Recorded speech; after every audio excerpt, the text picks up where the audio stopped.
Once again, time for the Sunday Recap Week 4 edition. As always, I'm Kevin Bunk, joined by Michael Merlo, BTO Media. Mike, you went through hell today, not only in football, but also in baseball. You'll jump on afterwards and talk about the Mets collapse and the disaster that was this season. But let's focus on football. You got a big Giants win. We'll get to it in a little bit.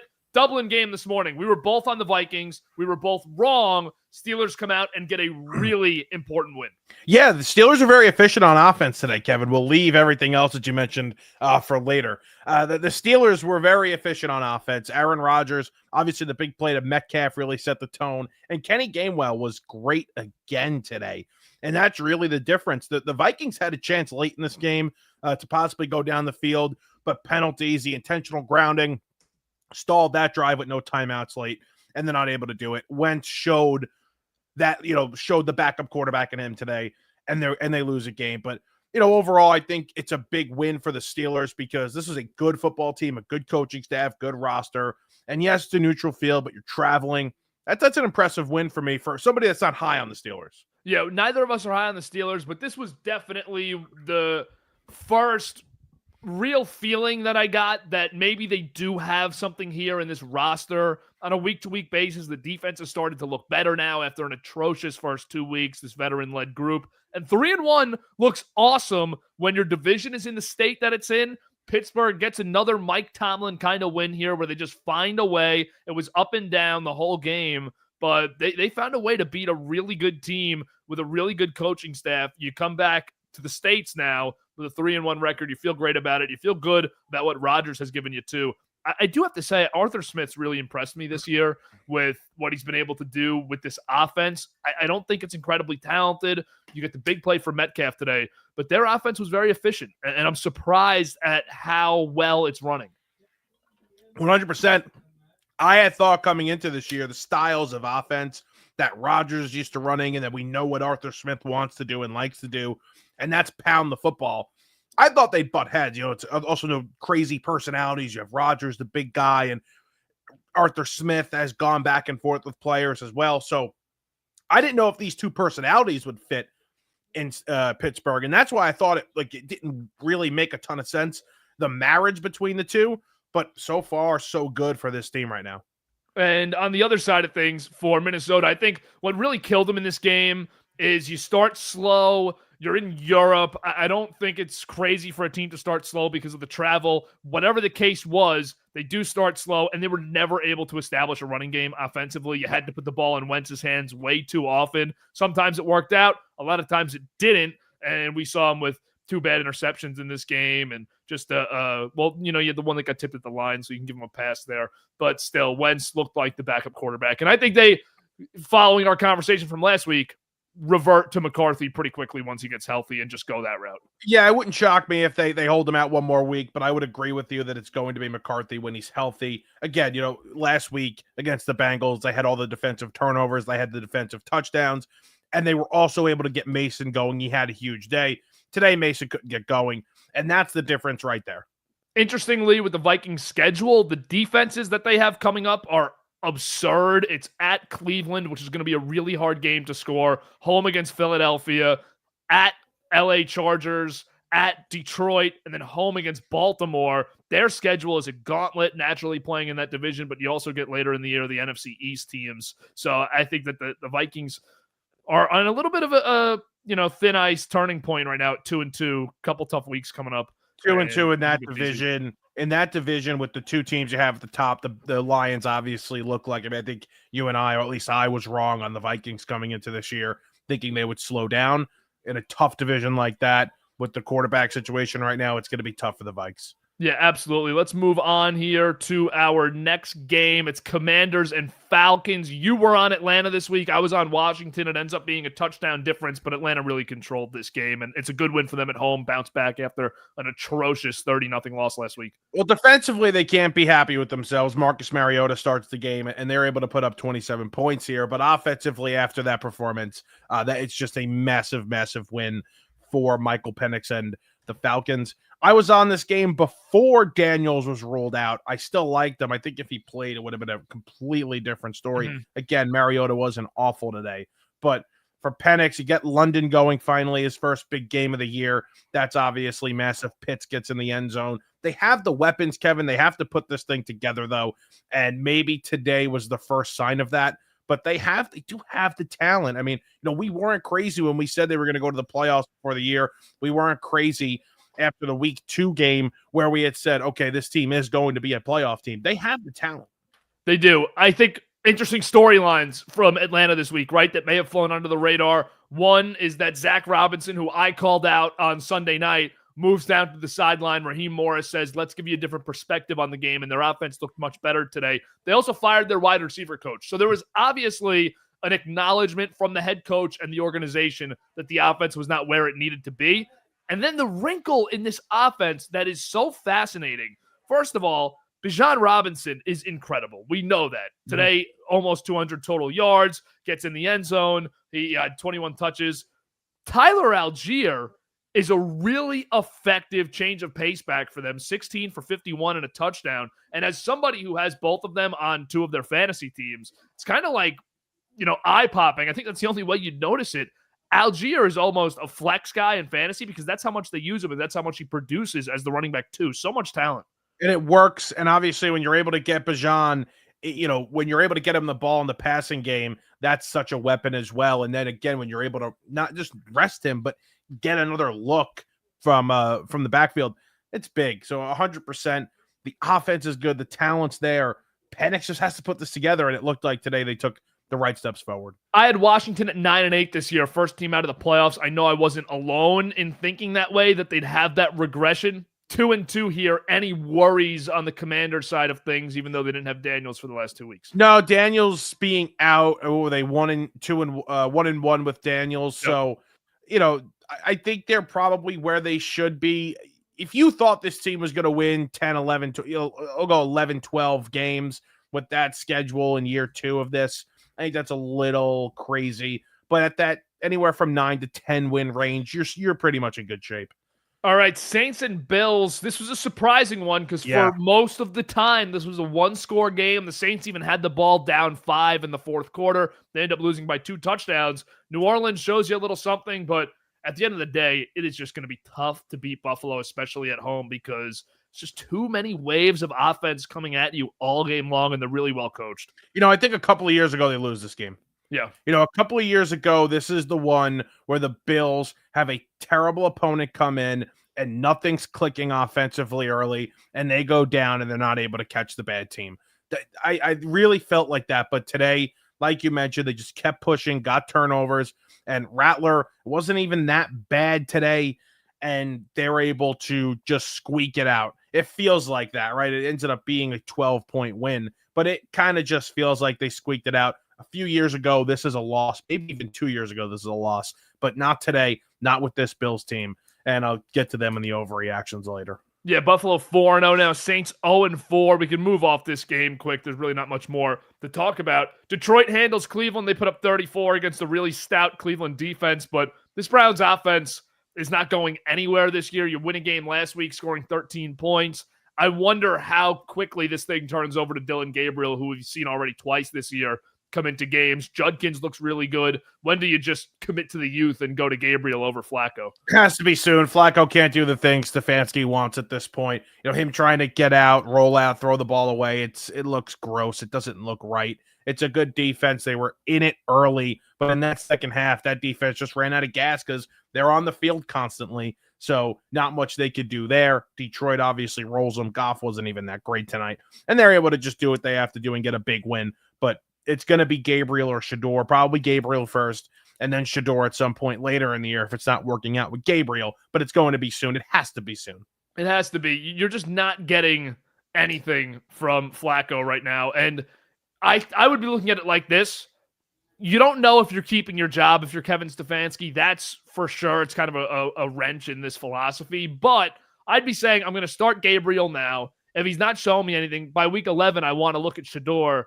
And then we'll know at the end of the year if we really have something in either of these guys. I think if you start that plan now, you have optimal time to try and figure out both quarterbacks, unless you find out that Gabriel's really good right away.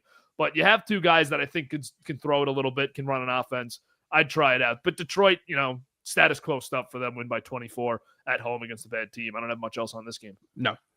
Let's move on to next game is, lost my list here. Houston and Tennessee. Houston, Tennessee. This was a really sloppy game for Tennessee. Felt like rock bottom, 26-0. Houston gets their first win of the year. Much needed, big performance for the Texans. Your thoughts, if any? First off, I drafted Woody Marks and dropped him 2 weeks ago. That's bad. And I kept Caleb Johnson. So I don't even want to talk about what's going on in Houston with their offensive situation because you'd have to bring up Woody Marks. But that's just where I'm at right now. This is completely rock bottom. I think you nailed that. I would be shocked. I mean, is Callahan, like, are we going to get a firing tomorrow? Like, is this going to be a firing? How much worse can this get? I don't know. It's really bad. How much time do you give it? And Ward doesn't look good. Right. Like, how much input did he have in drafting Ward? I think that would be it. Because the alternative route, people will say, what else would you have done with the first pick? The alternative route was trade back, get a return similar to what the Browns got for, the Browns were trading the second pick from Jacksonville. Get a return like that, maybe even a little more if a team really wanted Ward. Either take Abdul Carter, take Mason Graham, take someone that you can build foundationally with, and sign one of those veterans, Russell Wilson, Justin Fields, Jameis Winston, and just try and throw something promising out there this year. This is really bad. They look awful. It's not even close. I mean, listen, they don't have good weapons. They don't have receivers. Calvin Ridley is not even close to a competitive number one. I don't even know if he's a 2 at this point. Mm-hmm. So, he's got nothing to work with. Tony Pollard in the backfield. He's okay. There's not much going on here. So this is one of the, when we're talking about worst situations, best situations for quarterbacks to, for rookie quarterbacks to be drafted into, we have to be sitting here looking at Tennessee as one of the worst situations with that receiver room and that offensive line. And now you look at this coaching. It has to be one of the worst. No, this is a disaster. This is a complete mess. They can't do anything. And this Houston team really hasn't been able to do much the last few weeks. And Stroud finally looks like that guy again. 22 of 28, 78% completion, 2 touchdowns, 233 yards in the air. And they did a nice job on the ground today with Marks and Chubb both having productive snaps. Stroud really shut us up today. Yeah, Stroud shut us up today. Still, you and I up. It's against the Titans, and now that we're in week 4, you can really wean out the horrible teams, and this is one of the league's 3 or 4 horrible, might not win a game candidates. It's that bad right now. It is that bad. Let's jump to, I can't even believe this score. Patriots beat the Panthers 42-13. I thought the Patriots were going to win. We were both on them on Thursday when we did the show. But, gosh, they killed Carolina after Carolina had their statement win last week. Really liked New England in this game with the spread 5.5. I didn't actually bet much today, so it was a good day, too. Enjoyed the Sunday of football. But I did like New England today, and they made so many mistakes. They should have won. They completely outplayed Pittsburgh last week. They should have won that football game. So now against a worse opponent, you come into this game at home. You got to take advantage. You got to take advantage of a team that just blew out a division opponent. The one issue I have with Carolina right now is it feels like there's a step forward and then there's 2 step backwards basically every time there is some good here with Bryce Young in this offense. So, and then obviously it rolls over to the defense as well, but bad from Bryce today, bad from everybody, and it's an embarrassing loss in New England. And when Carolina has all the skill players they have, Hubbard, they have Dowdle, they have McMillan, Tremble, Etienne, they have a good enough group of players to not be getting embarrassed most games, and they are.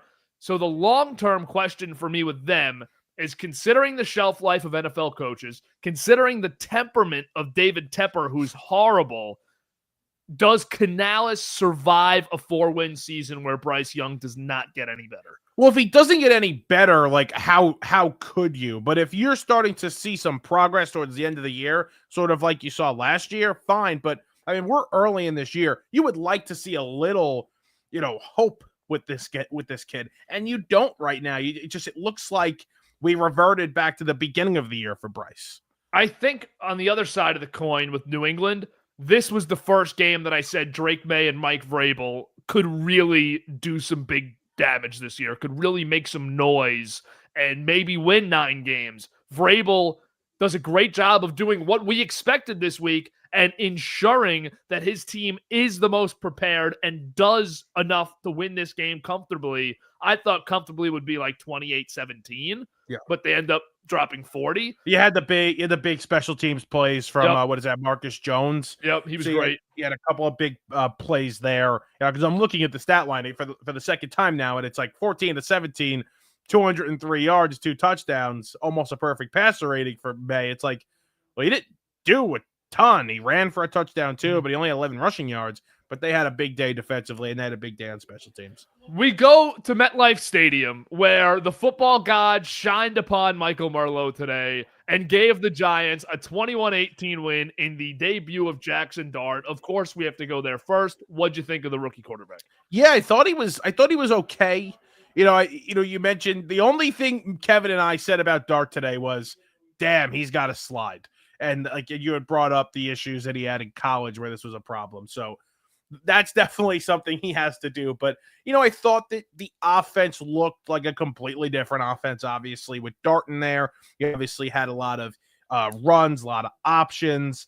You had the fake pitches, which you saw a lot in the preseason as well, which they scored on a couple of plays with that.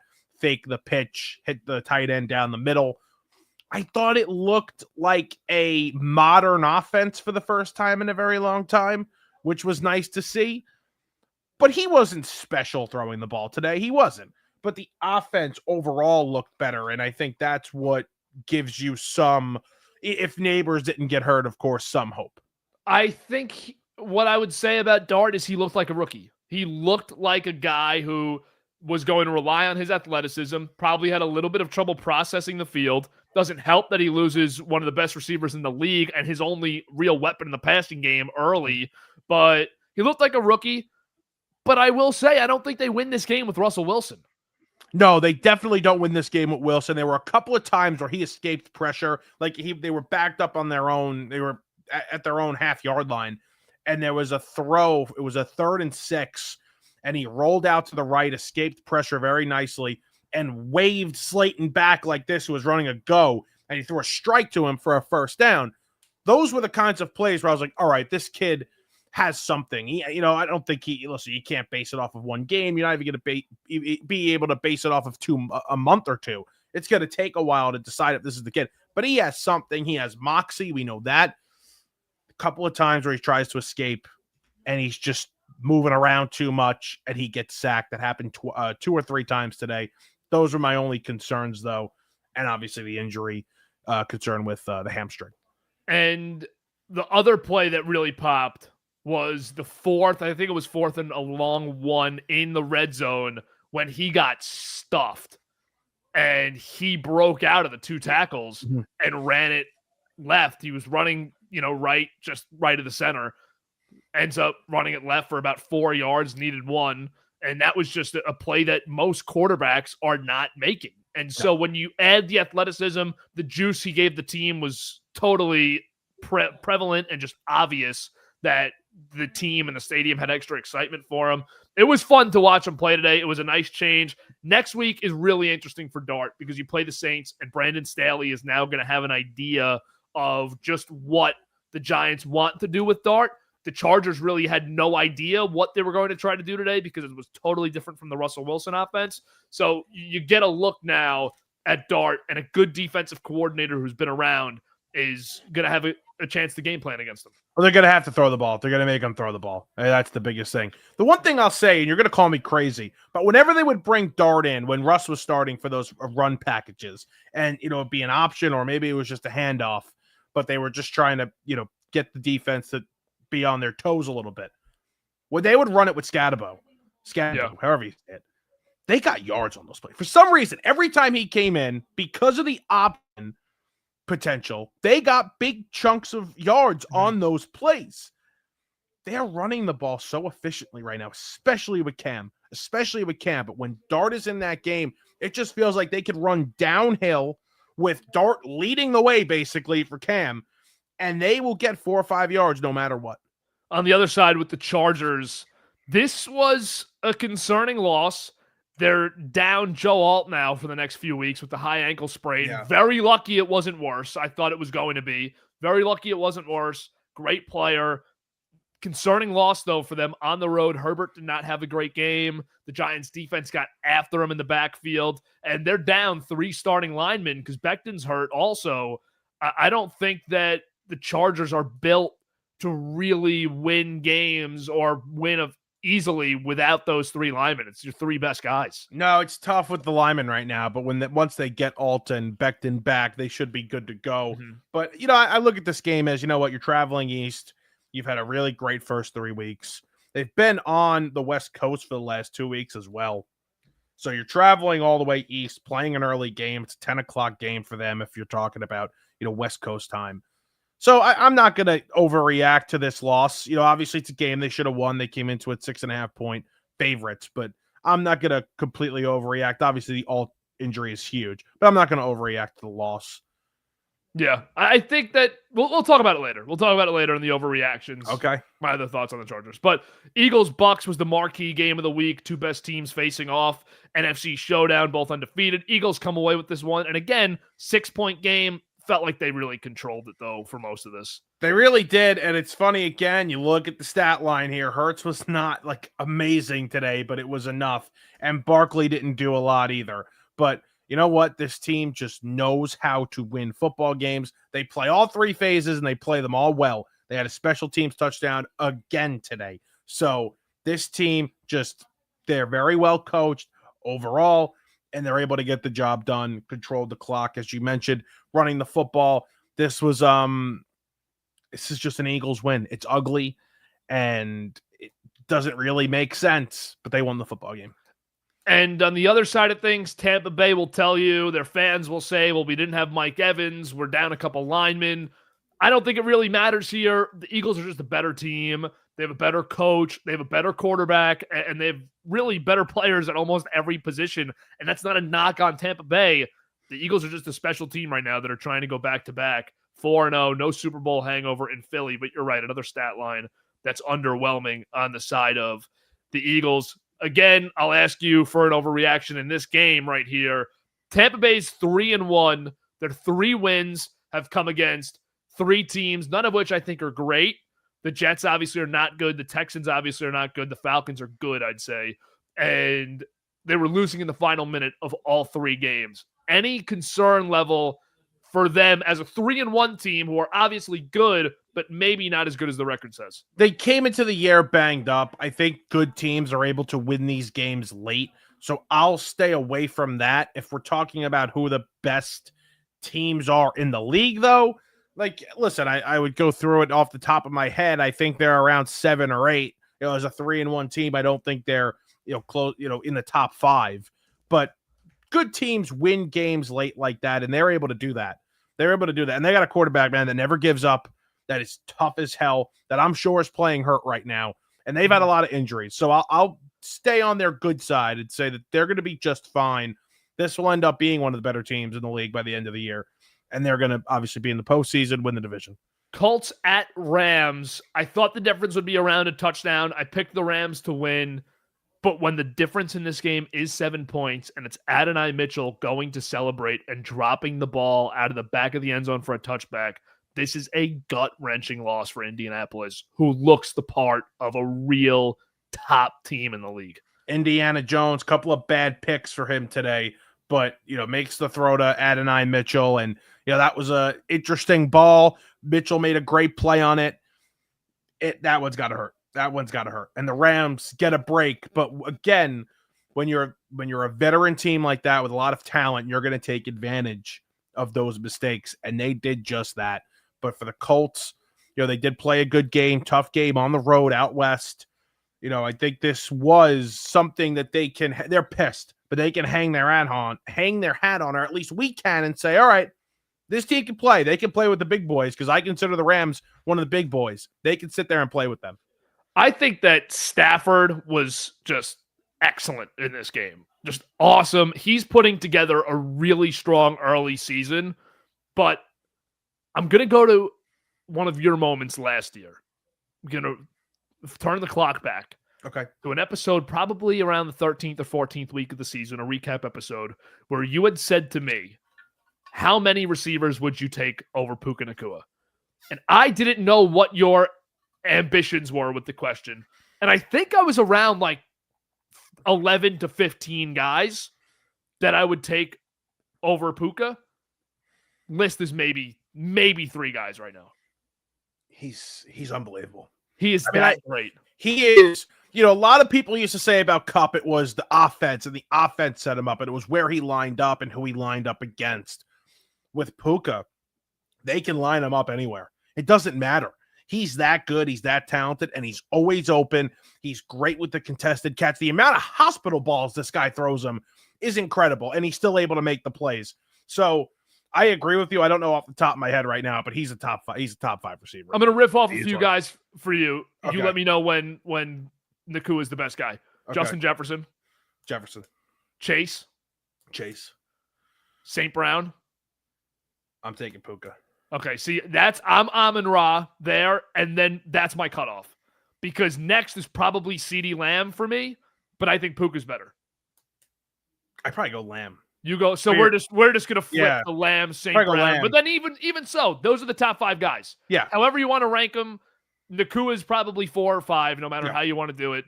But that is just he's great. He is just an what was his stat? What was his great. Final stat line today? Let me see. 13 for 170 and a touchdown. 15 targets. He's unbelievable. It's incredible. He's really incredible. And he's one of those guys, too, where I think he brings a physicality to the game that maybe Jefferson doesn't bring, and maybe Lamb doesn't bring. I don't think any of those guys do. I think St. Brown sometimes can, but Nakua's the guy with that. He's the guy with the physicality and the ability to get dirty and play dirty and still exceed as a wide receiver. He's unbelievable. He's a good blocker. He is a good blocker. I remember Troy, getting his pants wet over there on Monday night about that, how good of a blocker he is, but he is good. Unbelievable. He's great. You were on this game too. Jacksonville, 26-21 over San Fran. Purdy did not look great today, but a huge win for the Jaguars, who are 3-1 right now and potentially on their way to winning the AFC South. I was going to make this an overreaction, but I'm not going to. Have we ever seen worse 3-1 teams ever? Nope. These teams are disgusting. Neither team wanted to win this football game. Am I crazy to think?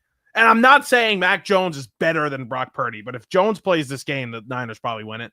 Am I crazy to think that? It might be the case. Might be the case. Purdy's back after, Purdy's back after 2 weeks. He obviously wants to get back in there. They want their starting quarterback in there. Maybe he was rushed. He obviously got the clearance to go later in the week. Kind of feel like if Mac Jones starts this game, that we're talking about a different ball game.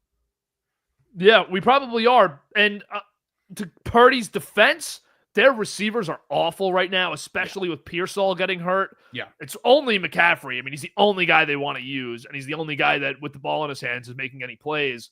But Purdy did not look good today. And it's going to further the conversation of should the 49ers have paid Brock Purdy because of how many guys are able to come in and play at a similar level to him. We both are in favor of Purdy as a franchise quarterback. We've both felt that way. But this game is only going to fuel the fire for the people who say the Niners made a mistake here paying Purdy, because they could have done this with a lot of guys. And think about the year they paid Purdy, who backed him up, Sam Darnold. Yeah. So you wonder, what would it look like right now if you had Sam Darnold making $11 million a year under you if you gave him a couple of years? Obviously, that wasn't the practice for them. They went to the Super Bowl with Purdy. But it's just going to fuel the fire for the people that like to have that conversation. Right, but the thing is, it may just be coincidence because, yes, Kyle Shanahan is willing to bring these quarterbacks in. We talked about it last week, how when you're a guy that maybe has failed in the league somewhere, if you want to go back somebody up, you go to Minnesota, you go to LA, you go to San Francisco. We know this. You want to go be with those offensive coaches. I just think that if Shanahan thought he had something in Jones or had something in Darnold a couple of years ago, don't you think they would have moved off? Like, they aren't afraid to move off of these players. They're not afraid to move off of quarterbacks, no matter what you've invested in them. They invested 3 first-round picks in Trey Lance and a ton of money.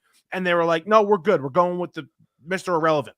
So if they really didn't think that, he was right, then they wouldn't have paid him. And I would have done the same thing. I would have paid Brock Purdy and not because that was before Darnold was the Vikings quarterback. That's before he proved himself. He was still just the failed Jet and the failed Panther now on the 49ers as the backup. He played one game for them and didn't look great. And they made the Super Bowl with Purdy. You had to pay him. So that's the right move. That's the right practice. That's what most teams are going to do. But there is that conversation out there about Purdy, and today did not help his case. Not at all.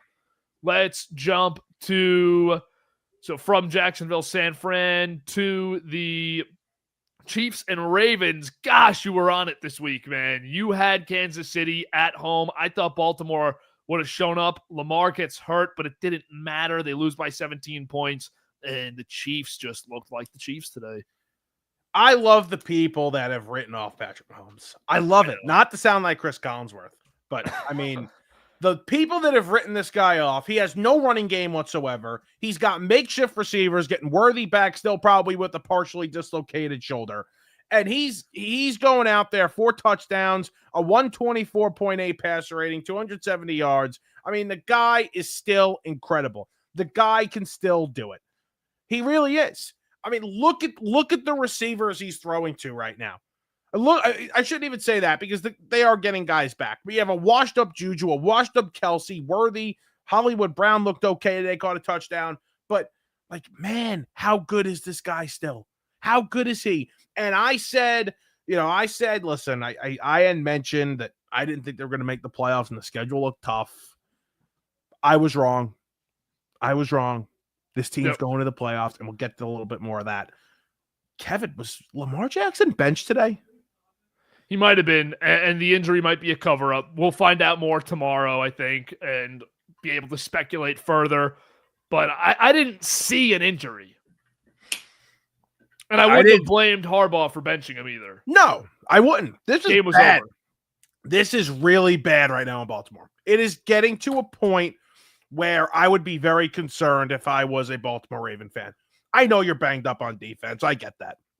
But this Kansas City team, which hasn't gotten going yet on offense, all of a sudden is, oh, the Ravens are here. We're going to put up 37 points and look like the Chiefs of old. Really? With no running game? Bad. Really bad from this team. Yeah, it's awful. And their schedule, they're another team where there's a lot of tough games, especially in that division. They have to play the NFC North this year, too. So you do get Minnesota on the road. You get Green Bay on the road. You still got to play Pittsburgh twice. It's you got to play the Jets. I mean, it's a brutal schedule. But yeah, I'd be really freaked out right now if I was a Ravens fan that you almost tonight's overreaction for them in isolation. I didn't pick it, but it's our Lamar window's over. Like it was the last few years to win. And we're sitting here in the first year of we're not close to Buffalo. We're not Kansas City. And we're not even good enough to compete in a division that's actually really weak. And where was Henry today? Where was Henry today? Is he done? Is he done? You got to be worried about Henry because even with the big stat lines in week 1 and 3, there's the big fumble late in the game that costs them both times. Yeah, you have to be concerned if you're a Ravens fan with, I think, everything right now. And by the way, the same issues. They don't have great receivers. They just don't have guys that can put you over the top there. So if the running game's not going and you're worried about turning the ball over, Jesus, you're really not feeling good about your receivers either. No, it's really bad. And one more point on the Chiefs here. I know it's way too early to talk about trades. We just finished week 4. But you look at Kansas City, they cannot run the ball. Pacheco looks awful. Kareem Hunt is obviously washed. I'm looking at 4 names for Kansas City at the trade deadline on bad teams. Breece Hall on an expiring contract. The Jets are 0-3. Devon Achane is a guy that would fit in unbelievably in Kansas City. Very dangerous. They're 0-3 in Miami. Tony Pollard is on the 0-3 or 0-4 now, Titans. And Nick Chubb is a guy that I would look at because I think he's still showing he has a little bit left in the tank. I think they had a running back at the deadline. I think it could be one of those guys. Those are just 4 names to watch if you're a Chiefs fan that I was picking through some of the bad teams and some of the backs. Not bad. Not bad. And then we move from Chiefs, Ravens to Bears, Raiders. It looked like the Raiders had this game. Chicago comes back late, grabs it on the road. All of a sudden, Vegas has lost 3 straight. Chicago's won 2 straight. And the Ben Johnson era has him sitting at 500 with a chance to go over next week. Geno Smith is terrible. He's awful. Awful. Absolutely awful. I mean, this team is going to easily finish last in this division. They're clearly the worst team. They can't block to save their lives. This is just an awful, awful football team right now. And I had some hope, especially after that week 1 win, but man, is that all gone. And yeah, the Bears, good for them. They're able to get a big win. They still can't run the ball as well. DeAndre Swift is not a good running back, 2.7 yards per carry today. And Caleb Williams to the pick wasn't too efficient, but good enough to get the win. And obviously the blocked field goal at the end. There you go. The Bears are 2-2. And when the sky was falling just 2 weeks ago, they've kind of weathered the storm a little bit. For the fantasy football crowd, ASHTON JEANTY was awesome today. Yeah. Finally lived up to that 6th pick billing. That's a little concerning for the Bears defense also that it was against them. But the Geno conversation is crazy to me because I sat here all summer and said to people, who are the 2 teams in the NFL that upgraded the most at quarterback? Those are the teams I look for to make the biggest jumps. Geno Smith, upgrade over Aiden O'Connell and Gardner Minshew, and he really hasn't even been. And Cam Ward in Tennessee, I thought would be at least a sizable upgrade over Will Levis, and he has not been. So the real quarterback upgrade team was Indianapolis, and I think it was Seattle also losing Geno and getting Darnold. Yeah, 100%. I mean, like it's just confusing because like we saw what Geno was in Seattle. Like it wasn't this bad towards the end even. Like this is just bad. I mean, obviously the level of, you want to say coaching, you want to say the talent around you, sure, is worse now, but like it wasn't even close to being this bad. We have seen Geno make the playoffs with Pete Carroll, so I'm not going to go to the coaching point, but I think one thing we're learning this year is that Mike McDonald might be an elite head coach. He really might be one of those guys. And Ravens fans are miserable that they lost him because they all want him to be their head coach right now. He's sitting at 3-1. Ravens are 1-3. He did a great job identifying they had an issue with Waldron. He had to bring in Clint Kubiak. He did it. Waldron was 2 years ago, but they've now moved on to 3 coordinators in 3 years. Feels like they landed on one with Kubiak and Darnold, but really impressive stuff in Seattle. They won Thursday night, of course, so we're not going to talk about it today. But that's the Sunday slate for us wrapped up. Sunday Night Football, I picked the Cowboys to win on Thursday. You obviously remember that. I'm not there anymore. Like, I don't know what inspired me that day. What was going on? But they are my pick for the week, so I stick with it. But I think it's going to be a close game still. But I'd be surprised if Green Bay doesn't win. Especially in that building, they always win there. It's a big game for Green Bay, man. It's a big game. You know, you got 2 teams at 2-2. Obviously, the Lions, you have the tiebreaker over at 3-1. So it's a big game. They're on Sunday Night Football after an awful loss last week. Big bounce back, I think, for them offensively. And this defense is really freaking good. I just think it's going to be tough for this Cowboy team with the lack of running game and no CeeDee Lamb to move the football tonight. What do you think Parsons does tonight? Do you think this is a huge game? I don't think it's like a massive, oh my God, this guy's amazing. Like not like he scores a touchdown as a strip sack, but I think he's disruptive tonight and as a decently big game. Unfortunately, both teams can't win this game because I am desperate to hear what both Micah and Jerry have to say after a win. Yeah. Desperate to hear it. And we're probably not going to hear from Jerry. We'll probably only hear from Micah. No, you're going to hear from Jerry. He'll be out there. You're going to hear from Jerry no matter what. But you'll hear from Jerry tomorrow on the radio show in Dallas, or you're going to hear from him right after the game. I want to hear him talking trash about Micah after a Cowboys win tonight. But you're not going to hear that. So too bad. I'm going to hear it from Micah, though, I think, for sure, unless he just takes the humble high road. He might take the humble high road. He said it's going to be hard for him to sack Dak Prescott today. Okay, no, it's not. I mean, come on. No, go get the quarterback, bro. Let's go to overreactions here to wrap up. What is your first week 4 overreaction? The Chiefs are back. I had said they were going to miss the playoffs. I was dead wrong 3 weeks ago. This team looks back. They're going to get Rashee Rice back, their number 1 wide receiver. Worthy's going to get healthier. This offensive line will continue to improve. And the defense right now is good enough to carry them through the low points. We saw it. So I'm all back in on the Chiefs. This team is going to be one of the 2 Super Bowl contenders in the AFC, the only other team being the Bills. It'll be these two again in the AFC Championship game. The Chiefs are back. The Chiefs are for real, and I'd be scared of them. Yeah, I would be too. So I'll just go right in and agree with you.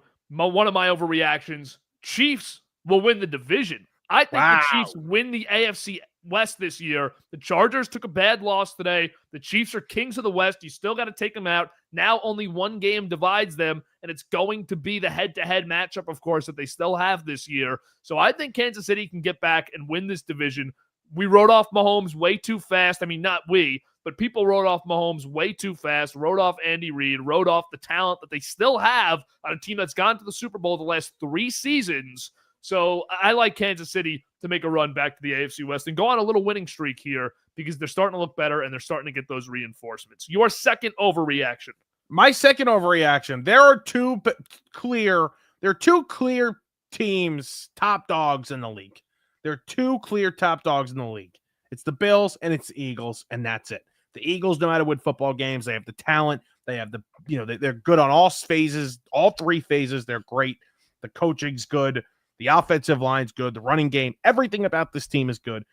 And the Bills have the best player in the league, and they're starting to figure things out.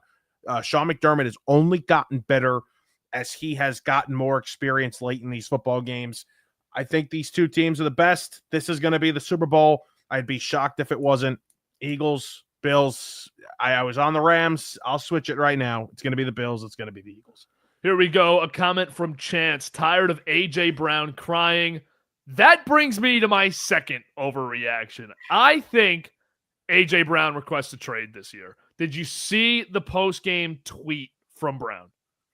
I did not. So I'm trying to pull it back up. Here it is. A.J. Brown after the game tweets this quote that says, "If you're not welcomed, not listened to, quietly withdraw. Don't make a scene, shrug your shoulders, and be on your way." Just a little cryptic quote to throw into a season where his production's way down. I think Brown tries to get out of here in the middle of a successful season after winning a Super Bowl. Yeah, he got the ring. So now, it could be about him getting his numbers. He did win. And we know how these receivers are. A lot of them want to win, but a lot of them are also for themselves. And especially the big-time number 1. Brown is one of those guys. He's one of those big-time receivers in this league. He hasn't been playing well. He hasn't been getting the ball. It would not shock me at all. I think regardless, this is his last season in Philadelphia. Now, whether he requests a trade this year or in the offseason, this will be his last season with Philadelphia. No doubt about it. Yeah, I'd be surprised if he was on this team a year from now. I thought it was possible they traded him this offseason. You talk about them having the ring. Howie Roseman also has the ring with A.J. Brown. So he can come out here and just decide to say, you know what, and I love this from Billy Smithwick, my guy here. He says he was targeted 9 times. That's exactly what I'm leading into. Howie Roseman can just come out and say, we won a Super Bowl. You've been highly productive with us. We throw you the football, and you still complain. I got what I needed from you. I got my championship. The team is great without you. It's better with you, but it's great without you. Good riddance. I'm getting a first-round pick for you, and I'm drafting your replacement. And I know they obviously missed with Rager and the receivers that went in that draft. Jefferson, obviously, right after that. But, yeah, you don't trust Howie Roseman to make a draft pick or swing another trade for a big-time wide receiver. Howie can do whatever the hell he wants. And you still have Devontae Smith, who is not really a number 1. He's not really number 1, though. But with this offense, like, he's a capable 1 in this offense. I don't think so. I think he is. I've seen Jalen Hurts with him as his 1. It's not good. I think they could get away with it fine without A.J. Brown. I don't think that it's... You have to replace him. You have to replace him with somebody. Yeah, or you have to replace his production with 2 guys. Okay. Because I don't think they have a good wide receiver 3 right now anyways. So you find 2 guys to try and replace. You're not a fan of John Dotson? Not a fan of Dotson, no. This is a great point, though. Eagles were 1-4 in Tampa, and all 4 losses came when A.J. Brown didn't play. I saw Eagles fans saying that today. Don't complain about Mike Evans being out because we never had A.J. Brown when you beat us. Let's jump to final overreactions. What do you got? Yeah, I didn't want to get too much into it before when we were talking about Bryce. I think the experiment's going to end this year because I don't think the owner is going to allow it. I think the owner is going to want to say, and he's looked around the league and he's looked at how certain teams and certain coaches and GMs move off of quarterbacks and want to be, I don't really know what the word I'm looking for is, but they want to move off and don't like go all in on a mistake. I think Tepper's going to get involved. He's going to fire Canales. They're going to move on from Bryce at the end of this year. And Bryce is going to become that guy that in a couple of years lands with a McVay, Shanahan, O'Connell, and resurrects his career somewhere. But this isn't going to end well because they're not improving. And I don't think it's going to continue this year. And I think the owner is going to get involved, start firing people, and they're going to move on. Yeah, I can totally agree with that. And the bottom line is Young just doesn't look good with a coach who has made quarterbacks look good in the past. So I don't think that Young, who showed signs of showing up last year, is going to do it this year. I have an overreaction to wrap it up that I feel like is less of an overreaction based on the results today, but I had it after this morning's game. I think the Steelers win the NFC. I think the Steelers win the AFC North because Baltimore's 1-3, Cincinnati's without Burrow, and Cleveland stinks. 3-1 is a huge start for them when the competition looks the way it does, your schedule looks the way it does. I think this is a huge start for Pittsburgh. I'd be shocked if they didn't win this division. They're going to backdoor a division win. The luckiest freaking franchise in the world, man. The luckiest franchise in the world is going to somehow backdoor a division win because Lamar and Derrick Henry can't figure it out and their defense sucks. Joe Burrow's done, and the Browns are god-awful. It's unbelievable, but as of right now, that feels like the most likely scenario here. So, and are we not just trending towards them finally winning 11 games in the division and then losing in the first round of the playoffs at home? Of course, that's what's going to happen, but Steeler fans will try and tell you differently because it's different. They have A-Rod. No, please. All right, long recap. We'll wrap it here. Mike's going to have more content tonight. Mets obviously eliminated from the playoffs today, so very upsetting day. We'll have a little Mets funeral tonight, Mike and Giuseppe, but we'll have more content throughout the week. Tuesday morning, we're going to go live for the MLB predictions show, playoff predictions. Unfortunately, again, for Mike, his team is not in it, but he will still come, bring the heat with the predictions. Can't wait. We'll recap the Mets season a little bit also in that. So make sure to tune in for the playoff predictions. We appreciate you sticking around for the Sunday recap. Mike? Next week, recap, we're both going to be at the Jet game. So we're going to do that. We're going to do that Monday morning, correct? Yeah, Monday morning recap next week. So Sunday night won't have it. Jets going to beat Dallas next week. We'll be in the building for it. Unless I'm not going to be in any shape to be doing that. We're not going to be doing it. No, we're not going to do it Sunday night. We'll be back Monday morning for it. We got to rewatch all the games anyways. Yeah. So we appreciate you watching. We will see you next week, Monday morning, and we'll see you Tuesday morning also, MLB playoff predictions. Make sure to follow BTO Media on social media for all of the short-form content that we'll throw out there. The playbook at PlayBK with Gabe Zoda, Hardline, and Beat the Odds Gambling. Another brutal day for the posts we had. Chargers -6.5. Great bet, Mike. And we'll see if you can pick things up in Week 5. Thank you for watching, and we'll see you for Week 5 and on Tuesday morning, MLB playoff predictions.